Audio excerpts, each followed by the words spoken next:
Good morning. Good morning. So here we Good are. morning.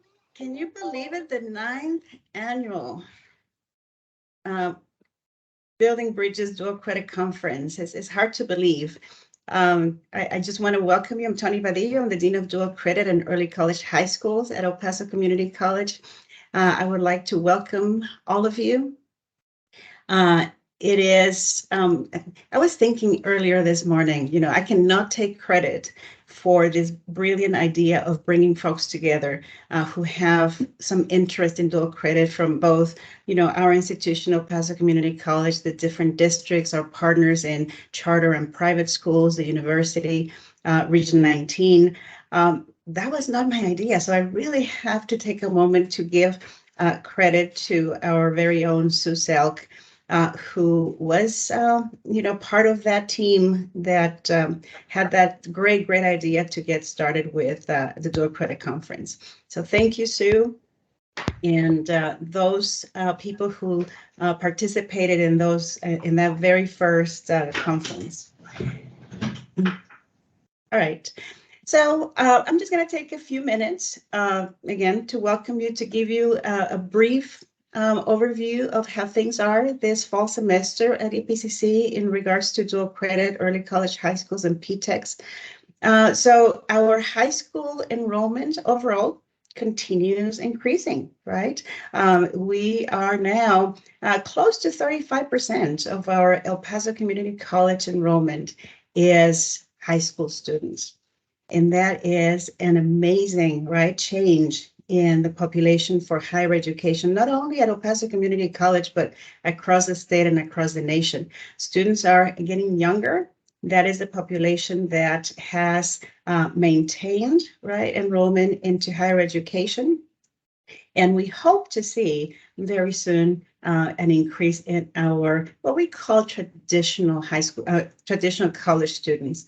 But again, our first time in college, high school graduates, and those who want to continue their education, who want to come back to education, or who want to do it along with participating in the workforce. Part of this growth, of course, is due to our increase in early colleges and PTECs.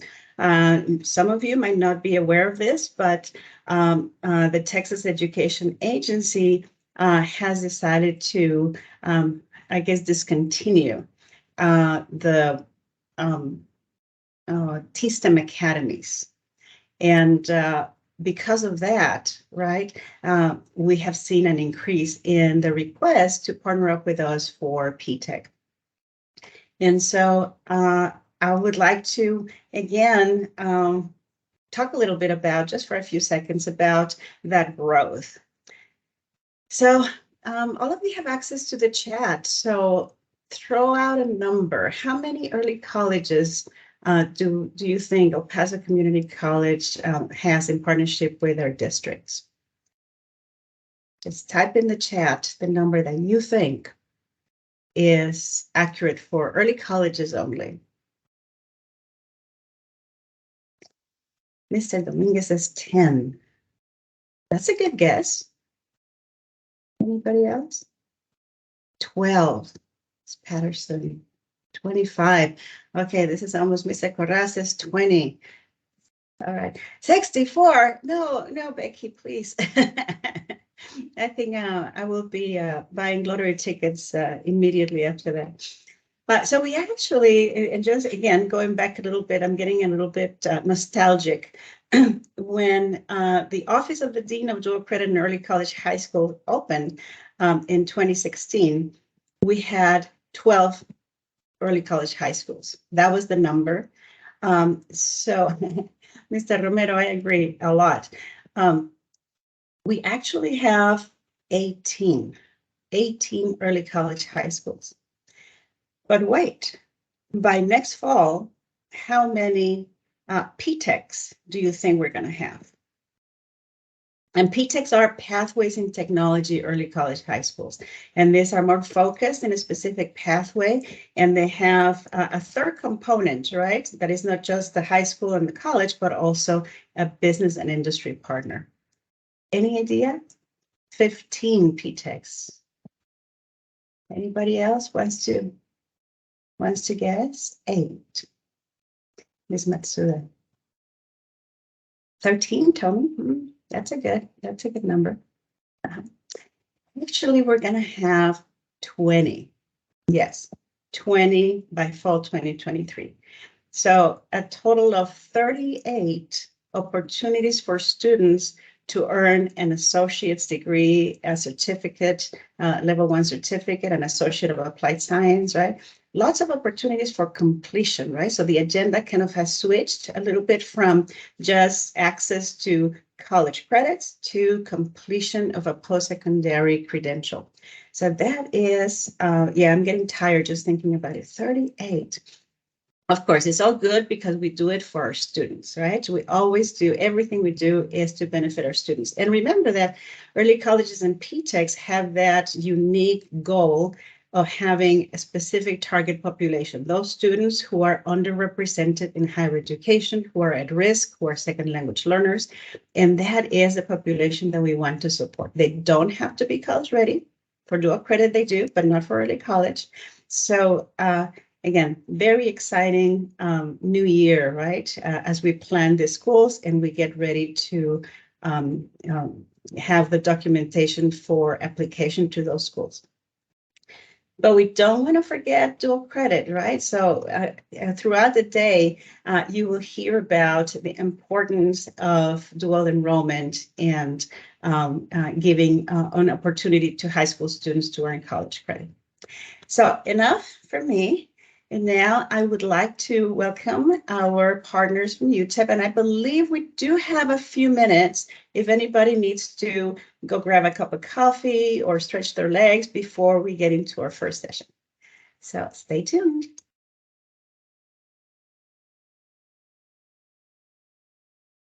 Good morning. My name is Michael Gonzalez, and I am joined by Lorena Gonzalez and Sue Selk, and we're your session moderators today. I would like to welcome you to the 9th Annual Building Bridges Dual Credit Conference. Today's conference workshop is titled Data Review of Dual Credit and Early College Students at UTEP. We kindly ask that you keep your mics muted to preserve bandwidth. Please keep in mind that this session will be recorded. Feel free to post your questions in the chat. We will collect them, and our presenters will address questions at the end of the session. For EPCC faculty development credit, we will post the sign-in sheet in the chat. You will sign in with your EPCC login credentials. The full attendees list will be downloadable for Teams from anyone without EPCC login credentials.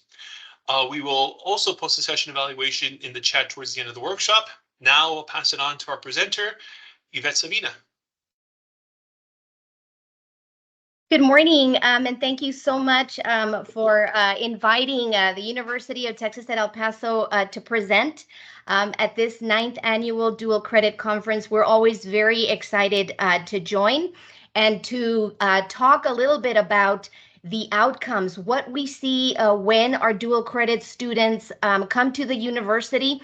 And we're always very excited to share with you the ways in which the preparation that you have done in the high schools at the community college translates to successful student outcomes at the university.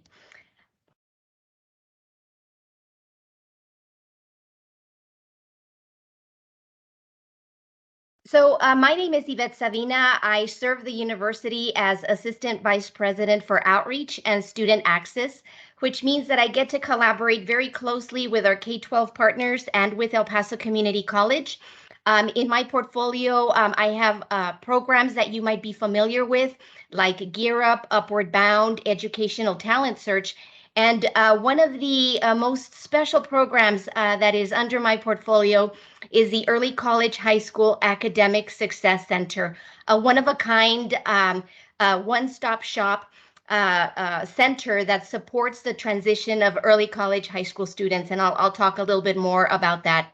Valeria Romo de Vivar is also part of my group.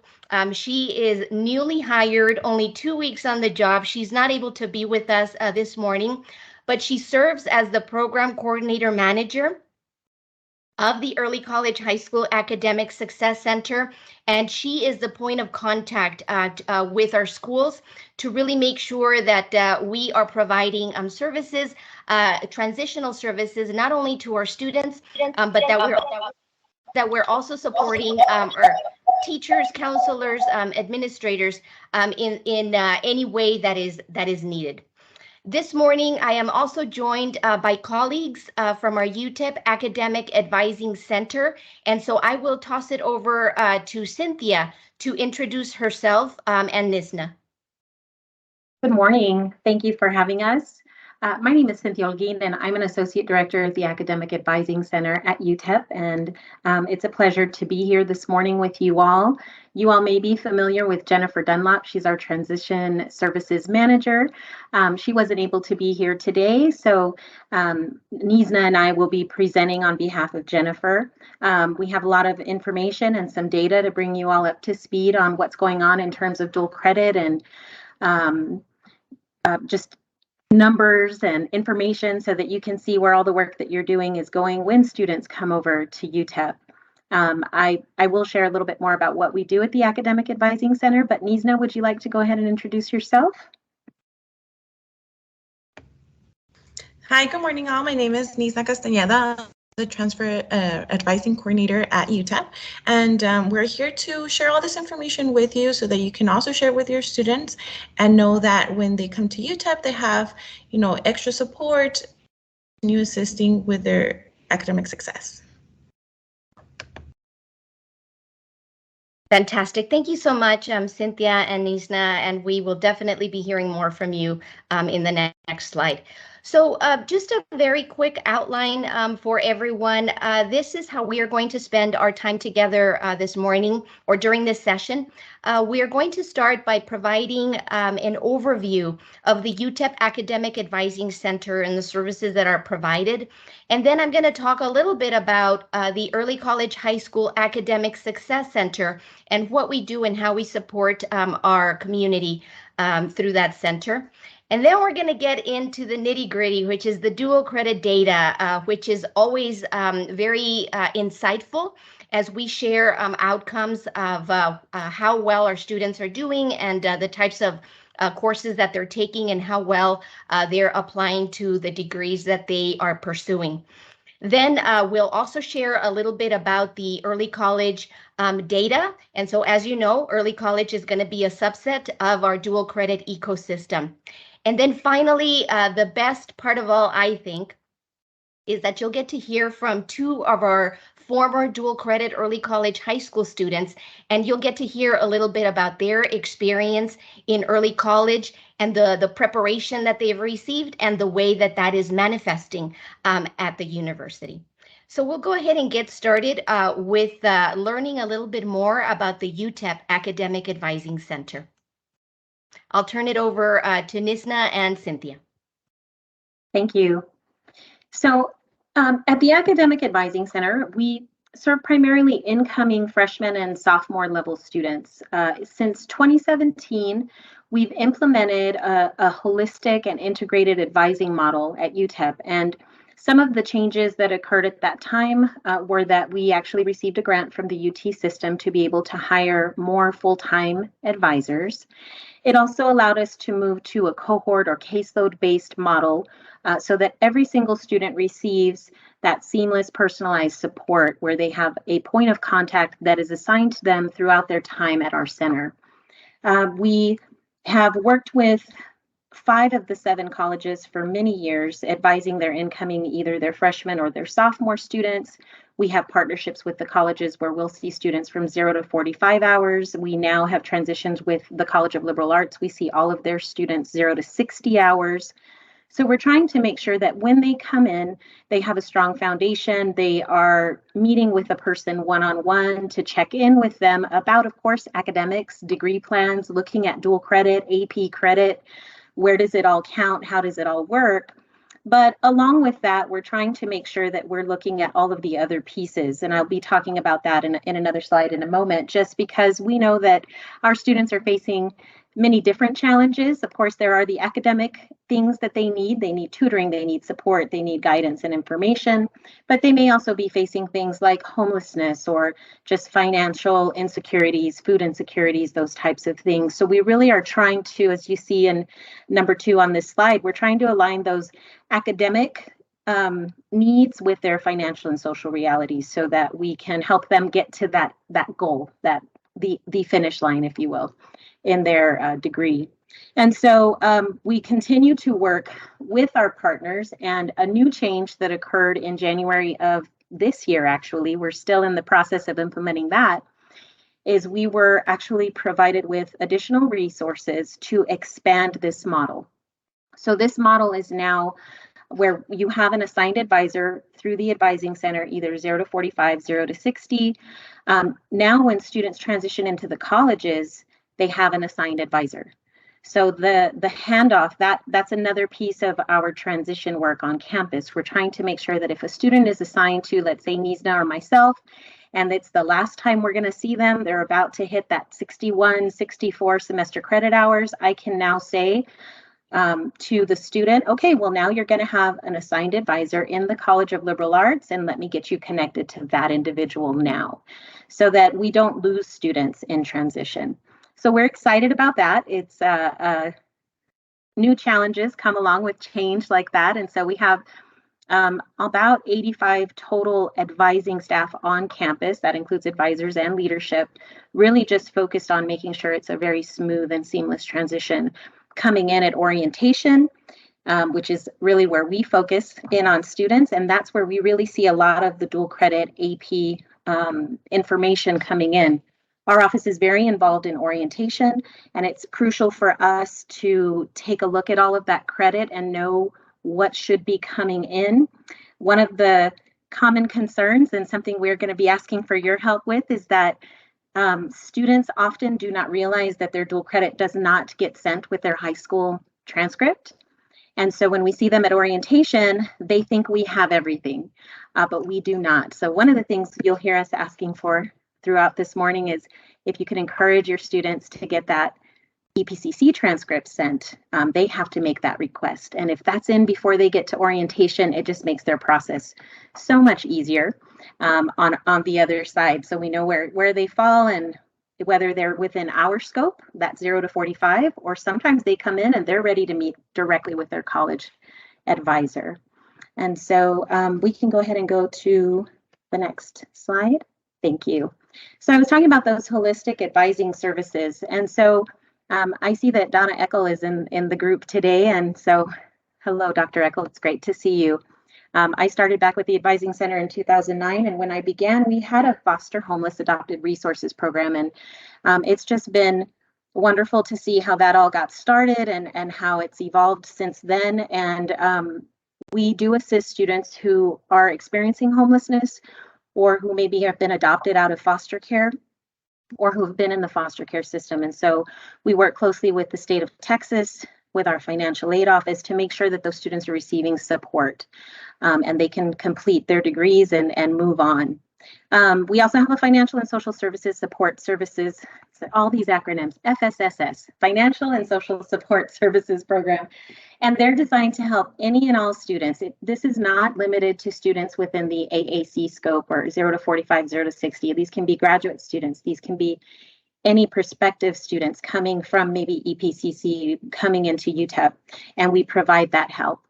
And also in 2017, we initiated or launched the Student Success Help Desk. The Student Success Help Desk now they are their own entity within the division that we work under with Dr. Heather Smith, and they oversee all of these things. And so it's really great that we have people dedicated to assisting with these other issues that we know students experience. And so we work with, we have some interns that are MSW students at UTEP, and they provide direct support and guidance to these students in so many different ways. And so those are some of the things that are going on at the Academic Advising Center.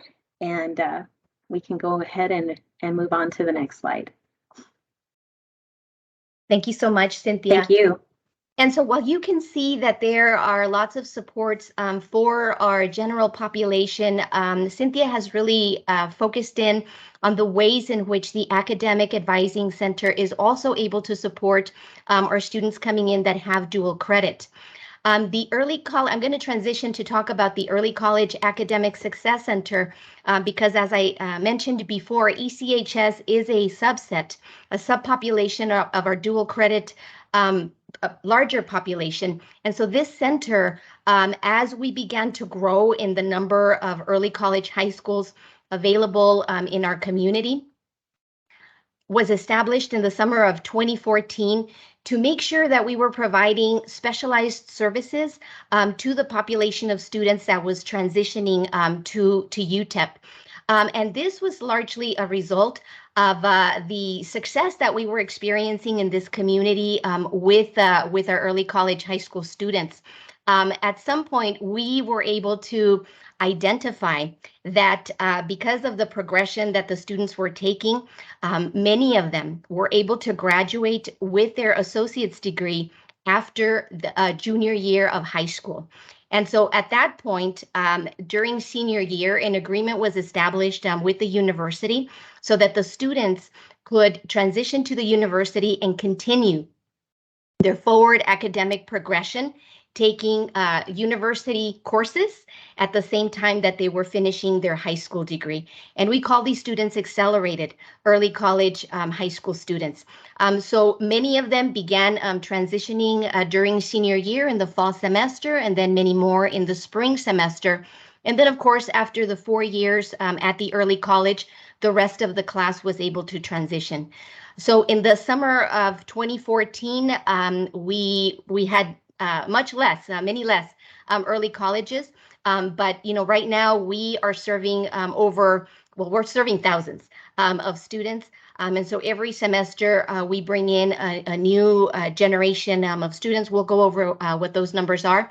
But we understood that transitional services needed to exist to make sure that we were collaborating with the schools and that we were assisting with the transition, that a more specialized new student orientation was available to serve the needs of the students, because they were not incoming freshmen, they were not transfer students. And so something specific to this population needed to be created to really make sure that we were serving them.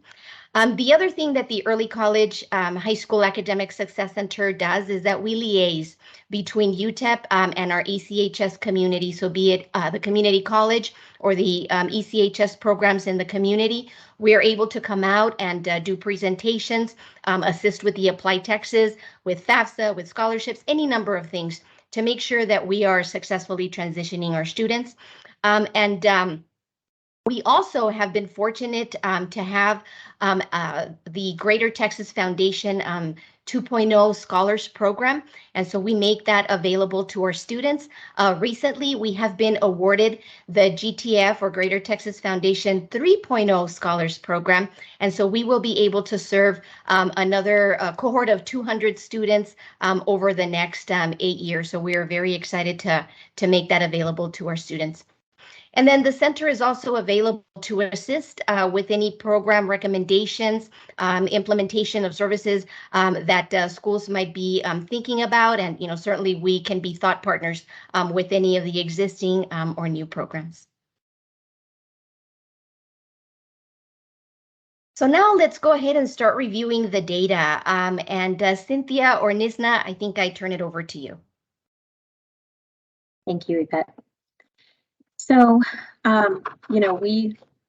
we've had a long partnership with Early College High School at UTEP, and I'm glad to say I was there when this all kind of started. And I remember the things we were worried about were, are they going to be ready? Are they going to be able to handle this? And how are we going to do this? And it's just look at these numbers. I mean, they're doing it, and they're doing great. I remember we had one of the first ECHS graduates, one of those accelerated graduates that came and worked in our office, and she was a peer advisor, and she was amazing, and she did great, and she's an advisor at UT Tyler now. So I guess we rubbed off on her a little bit.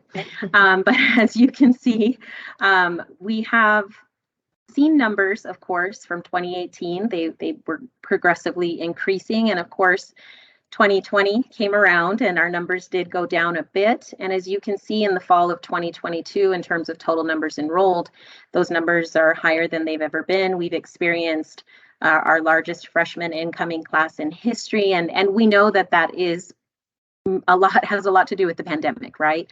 We know that students maybe took a gap year. Students were not happy with the online environment. They took a break. And this summer during orientation, we saw so many graduates who said, I just didn't want to I didn't want to do the online, and I was waiting until we could come back in person. And so we're definitely experiencing that uptick now. So we've broken down the students in terms of credit. And so you can see that in the total number of students with 1 to 2 credits, we've got about 255, and progressively, the numbers are going up with every group. 13 to 24 credits, we're at 247. 25 to 36 credits, we have about 170 students, and then 37 to 48 credits, 141. And then check out this number, right? 49 to 99 credits, we have 474 right now. I do want to point out that some of these students, it's not just dual credit, it can be and or AP credit as well. So we're definitely seeing an increase there. And for the next few slides, Nizna is going to dive a little bit deeper into these numbers and just talk about what we're seeing and what some of the needs, maybe some of the concerns and the things that we need to be looking out for our students. So I'll turn it over to Nizna. Yeah, so looking at these numbers, we're super excited that all these students are bringing in credit, whether it's dual credit or AP credit. But what we want to make sure is that whatever credit the student is bringing in, it's applying to their degree plan. And so this initial slide with numbers is to show the number of students whose all their credit are UTEP. So if we concentrate in our fall of 2022, our students, 41% of the students that have that credit, all of it applying. Now, 9% of those students don't have all of their credit being applied to their degree plan. So I know that this can be a little bit scary and a little bit like, well, how come we have such a big percentage of our students not able to utilize all the credit? So what we did is we went a little bit deeper into trying to figure out why that's happening and how can we resolve it with us working together. So if we can go to the next slide, please. And if I can just add one comment, Nizna, here. I just want to draw everyone's attention to where we were when we started collecting this data in fall of 2018. And so we see here the number of students, all courses that are applying to UTEP. At this point in time, we were at 36% of everything applying and 64%. By the fall of 2020, through, I think, very targeted efforts and conversations about the applicability of credits into students' degree plans, we raised the percentage to 60% of all courses applying and then 40% not applying. But then look here. It looks like we've reversed a little bit, and so there is definitely going to be a room for conversation to make sure that we get back up to where we were before. Thank you, Ivette. And make sure that our students, all their hard work pays off, that all their courses apply. And like we had mentioned before, we're talking about dual credit, but also about AP credit. And so what we're looking at is how many hours are not applying to their degree plan. So we're not talking about like, a big number of courses not being applicable to their degree plan. We're looking at the highest number is with students that have 1 to 4 courses that are not applicable.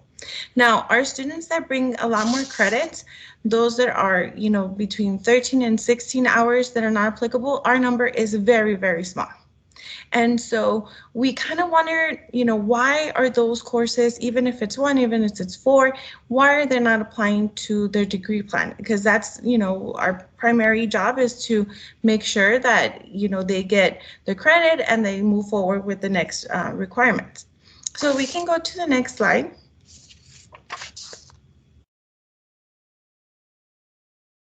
Okay, so here in 2022, we see the number of students with 1 or 12 hours awarded with non-applicable courses. So see, here the number is a lot smaller. We go to 9%.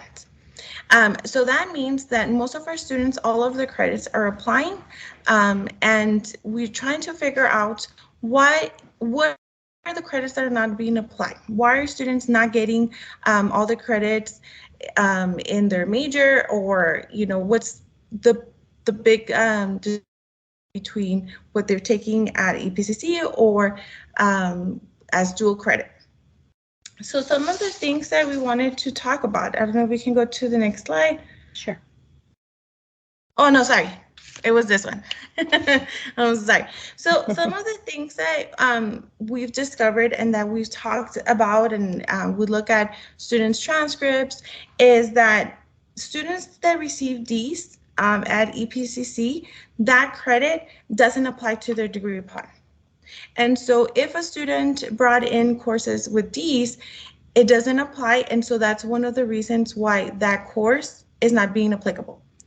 So we want to make sure that if our students, receives a D in courses that are prerequisites, that we, make it very important to them to know that although a D might be passing at EPCC, it's not going to help at UTEP. Now, the good thing is we've been working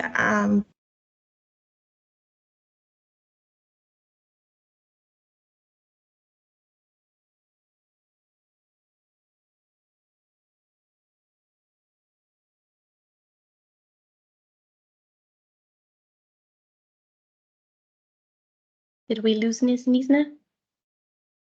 I think we may have. Let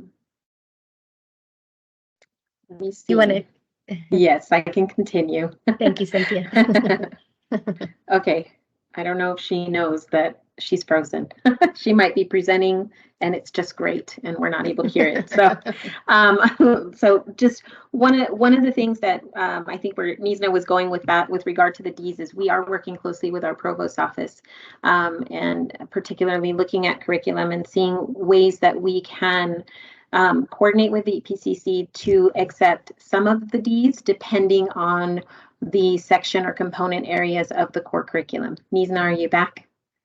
Yes, I'm so sorry. It's okay. You froze. We didn't know if you knew or if you were still just talking to us. Actually, it let me know. It said bad connection and okay. Okay, then I'll let you continue. Yeah, thank you so much. Thank you. So I don't know, I heard a little bit Cynthia talking about the Ds, and so that's a big accomplishment. That's something that helps our students move forward. And so as the transfer advisor, when students come in and they need process, I'm here to assist students with that. So if any of you have questions about this process or what we can do, you can email me and we can go into in depth about how that helps our students. Now, other things is, for example, AP Spanish credit.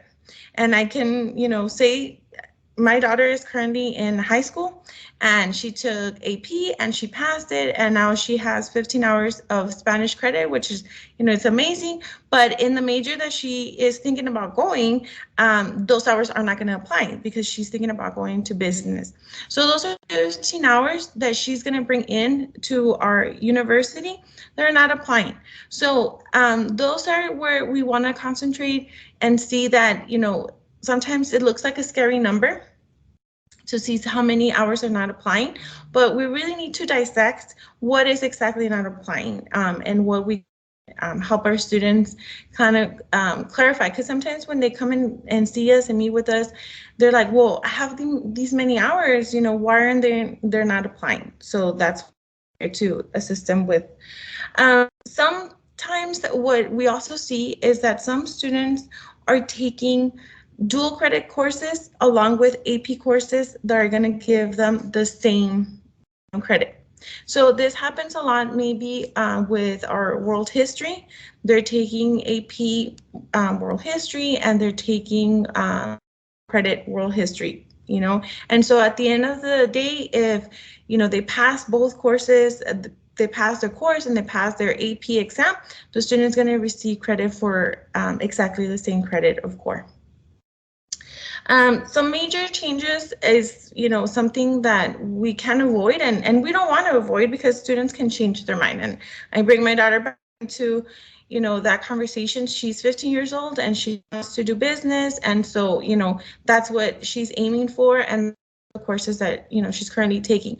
But when students change their mind and maybe they want to change to another major and then to another college, then the courses that they were taking while they were in high school no longer apply to that new major. So point in case, you know, if she decides to change her major to liberal arts, then that Spanish credit is going to come really handy, right? So it can go either way. So sometimes students might lose their credit applicability in the major that they originally took it to, or sometimes they can apply credit that they thought they weren't going to use to in another major. So talking about particular majors, some majors, for example, are engineering majors or science majors. They have very particular courses that they want their students to take, and especially in the science component.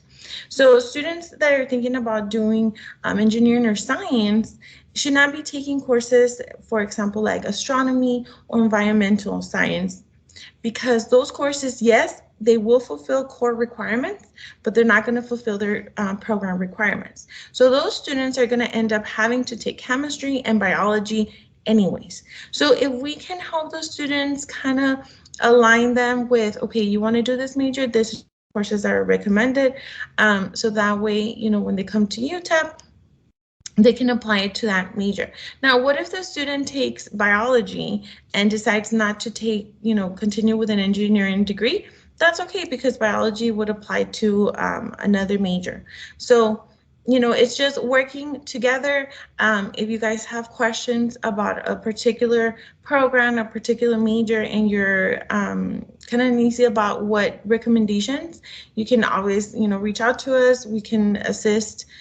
We love talking to students before they come to UTEP, before, you know, they graduate from high school. Our doors are always open for students, for faculty, for staff, for parents even. We've had a lot of parents, you know, involved.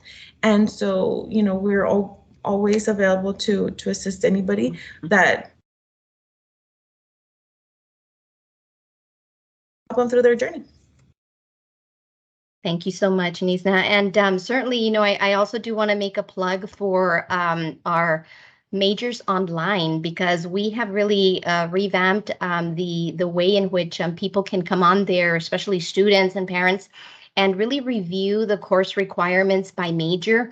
And that's always a good idea to inform our students about accessing the UTEP website regarding the major, because they can find a lot of good information regarding the next set of courses that they think that they might sign up for, and whether there is applicability to the major that they're pursuing. So just wanted to put that out there as well.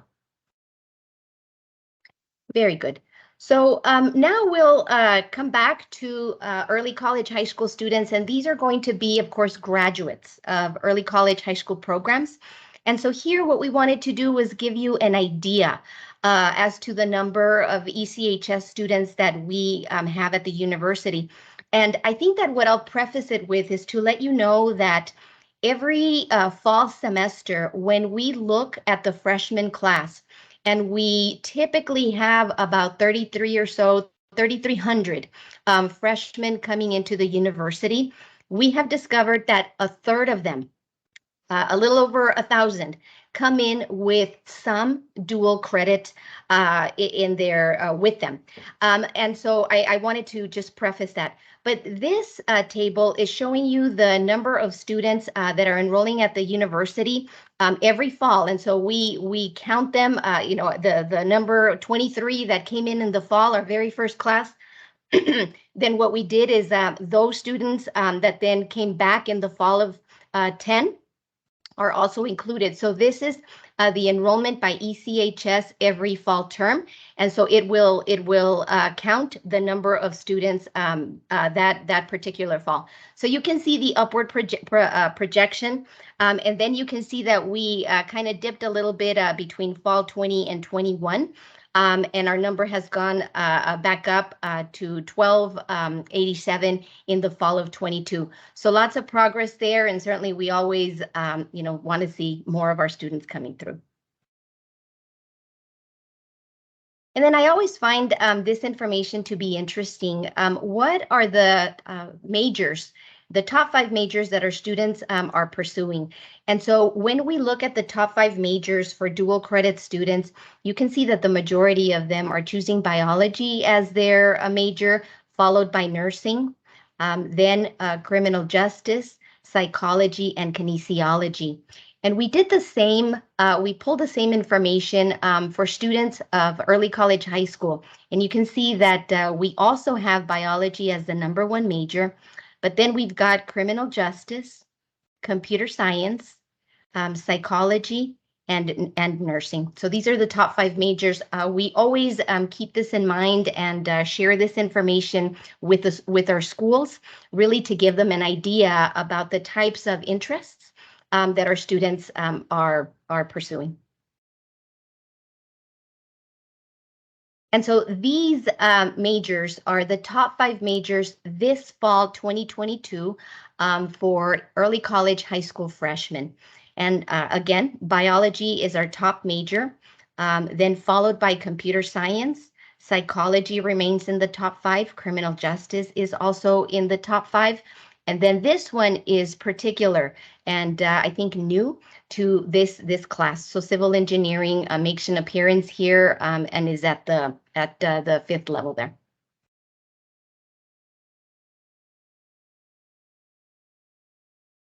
Very good. So I think I'm gonna skip over. If you have any questions, please feel free to put them in the chat. And I believe our moderators will be monitoring that and can ask that of us. But I think what I want to do is go ahead and transition to our student panel. This morning, I'm very happy to have Alyssa Orozco, who is a nursing major. She went to Montwood High School and her career goal is to become a nurse. Then we have Adali Alvarez, and she is a rehabilitation sciences major, went to Parkland High School, and her career goal is to become a physical therapist. I'm going to stop sharing the screen so that we can bring our student panelists up. Instead, I think that'll be nicer. And so I see Adali, and maybe we can get Alyssa on here as well.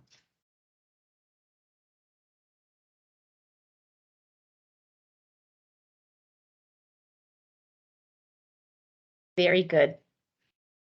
Okay, so Adali and Alyssa, I'm going to start off really by setting the stage.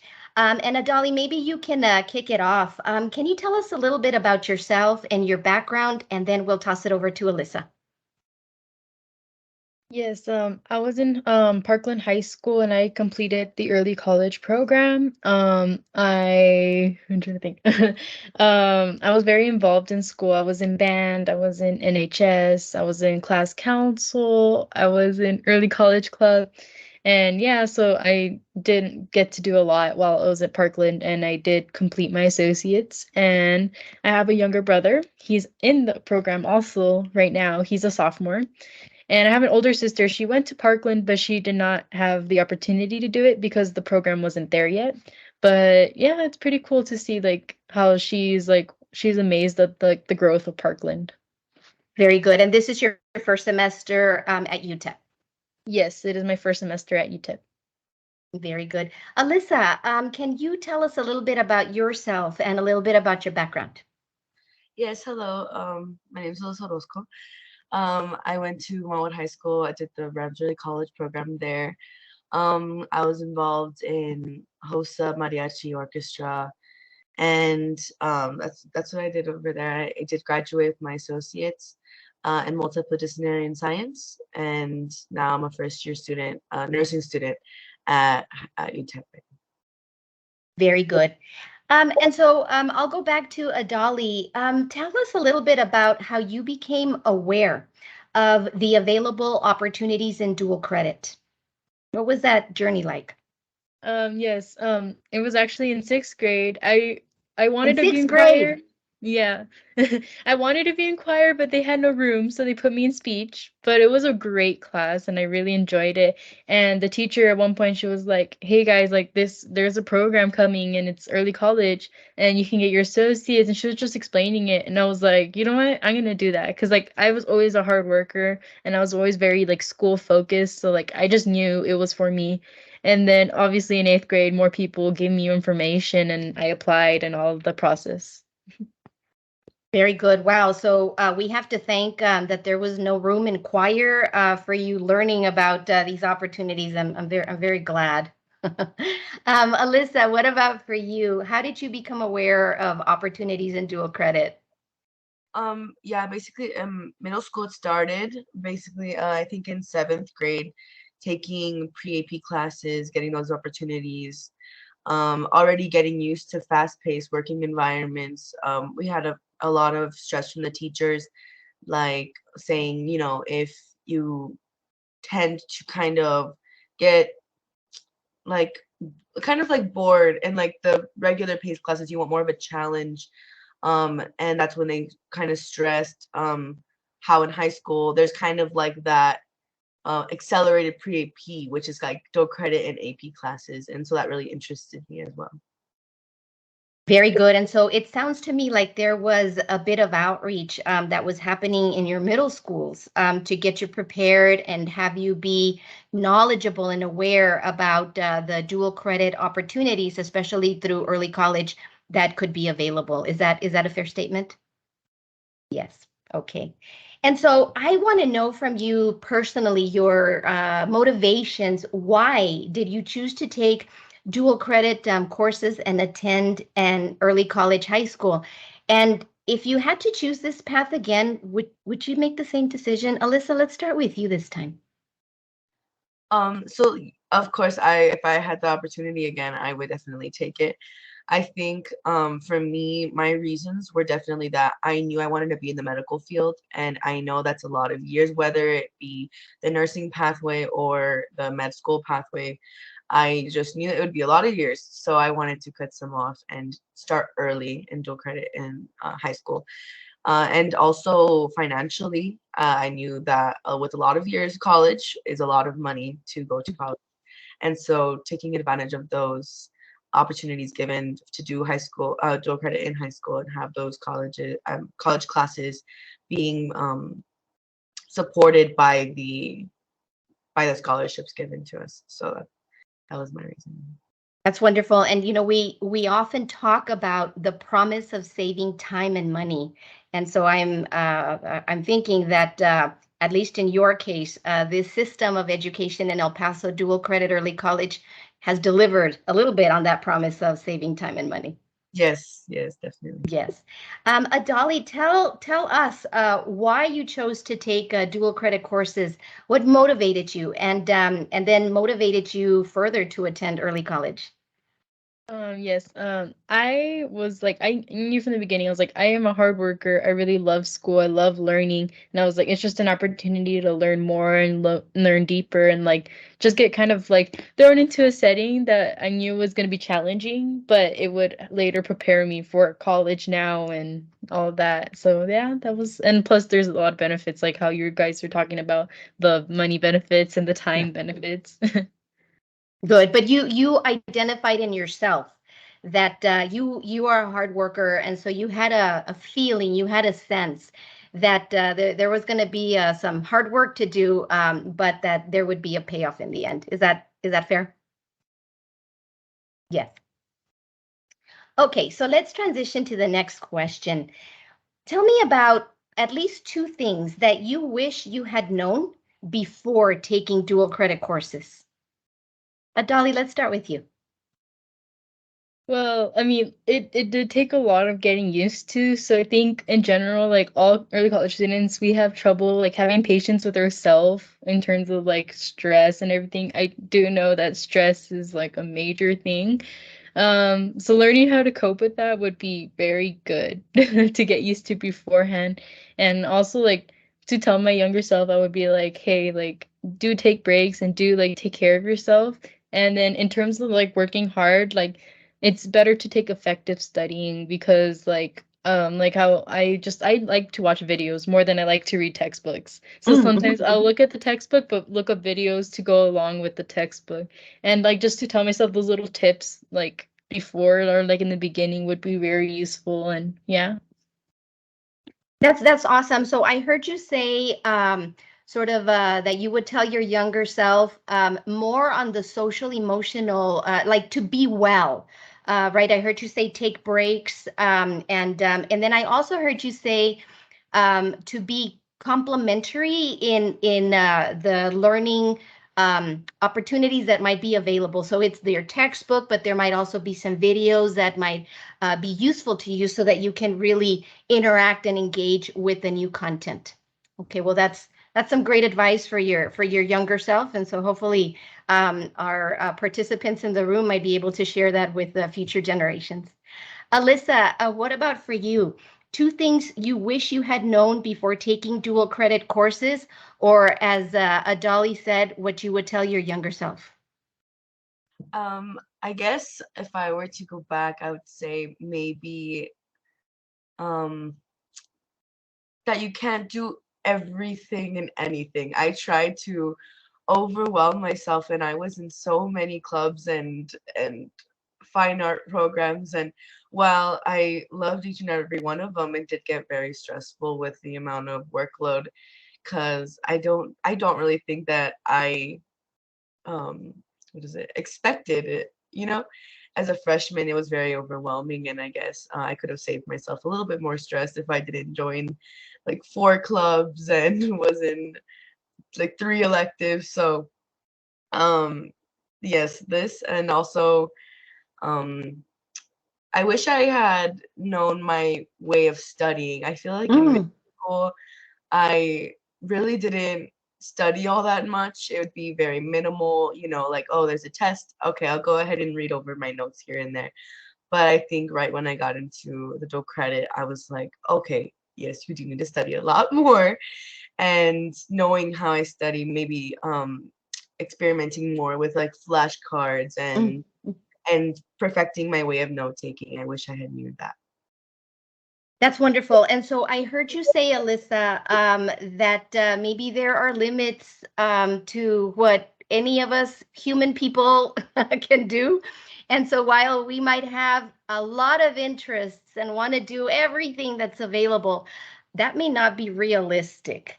And so maybe talking through the types of things that we would be capable of doing that would not be like stressing us out might be something that you would share with others, and certainly something you learned. And then the way of studying, that's really insightful. And I think both of you kind of alluded to the same. You discover as you spend more time engaging, I think, with your content, that there's so many different ways and so many different techniques that we can apply. Thank you so much for sharing that. Okay, now we have a lot of participants on this at this dual credit conference, and some of them are going to be new teachers of dual credit programs. So I'm interested in the advice that you would give new teachers of dual credit. Adali, let's start with you. So I would say like just like to be insightful to like the mind of the student, like as they're gonna like they're going through this process with you. Like you're starting out, but like they're also like this is new for them too.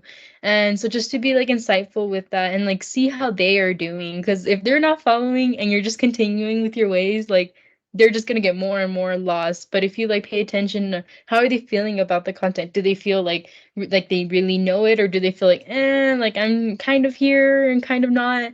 And yeah, just to be paying attention to that. And like one thing that I've seen in my teachers that I really love is communication. Like I had this one teacher always answering emails like no matter how late, and I was like, whoa. It's amazing because like behind every email from a student is probably a stressed student. And then so yeah, just like focusing on like the students and being there for them. And yeah. I love that. I love that. Behind every email, there might be a stressed student. I mean, just to, to think about that, right? That you're reaching out, you're communicating. And so the sensitivity sort of from us in receiving that email and communicating back with you. But I like what you said about insightful to the mind of the student, like really understanding how are you doing? Did you understand what we were trying to discuss today? And having that communication. Alyssa, what about you? What advice would you give? I would say for teachers to go in there and have high expectations, definitely from their students. I feel that just like I think these students that are taking dual credit, most of them, they're there to work hard. They want to be pushed to their limits. They want to learn, like they want to learn more. That's why they took dual credit, Mhm. And so I think just having high expectations and helping students be proud of their work that they're putting I guess for me, I loved taking my rhetoric class back in high school, and some of the essays, I had a very hard professor. He really expected so much of us, which, while hard, yes, it made me even more proud when I received that A, and it was an amazing experience. And there's a lot of essays that I still look back on and I love, so yes. And so, Alyssa, in your opinion, are the high expectations complemented with a level of support for the student? Yes, at least for in my yes. I feel like while we were expected to while we had high expectations given to us, I feel like workshops, how to get to that end point, was facilitated, definitely. Like for example, the essay that I mentioned, we had a lot of help throughout the way, how to annotated bibliographies, how to create those outlines, and just get us to where we're able to just write these essays freely. And it was really interesting. That's terrific. So that combination of high expectations, but also to be there to support the student along the way. Thank you so much for sharing all of that. And so now I want to know, Adali, who is Adali 5 years from now, 10 years from now? Who is Alyssa 5 years from now, 10 years from now? What are your next steps? Yes. So currently I am working towards my bachelor's in rehabilitation sciences. I might take a gap year too, honestly, because I feel like I need more experience and to work as like a PT tech and just to like get exposed to the field. So I can also have some time to breathe. And then afterwards, I want to apply to the Doctors of Physical Therapy school. I'll apply to UTEP, but I'll also apply to other universities, see where I end up. And yeah, so then that will be a 3-year program. Then afterwards, I can work as a physical therapist. That's wonderful.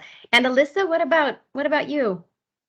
So this upcoming summer, well, right now I'm working on my bachelor's for my nursing major. By next summer, I hope to be applying to the nursing program. And in 2 years, 2.5 years, I expect to have my BSN and to be going for my RN and eventually FNP, so that I can be a nurse practitioner for an OBGYN.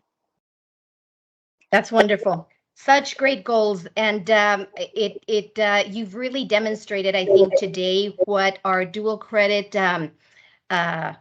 programs are able to do when they really connect deeply with our students. And we've got 2 great examples of people that are going to be future professionals out there and really supporting us. Thank you so much, Adali, Alyssa, for the participants. I do want to let you know that Adali and Alyssa received the Greater Texas Foundation Scholarship Program. So we're very happy about that. Alyssa and Adali, you also received lots of compliments in the chat, and people want to book you so that you can go out into their schools and speak a little bit about your experiences to our younger generation. So that's always a fantastic ask. Thank you so much to everyone for joining us. This is the end of our presentation, but we are always available to to interact with you.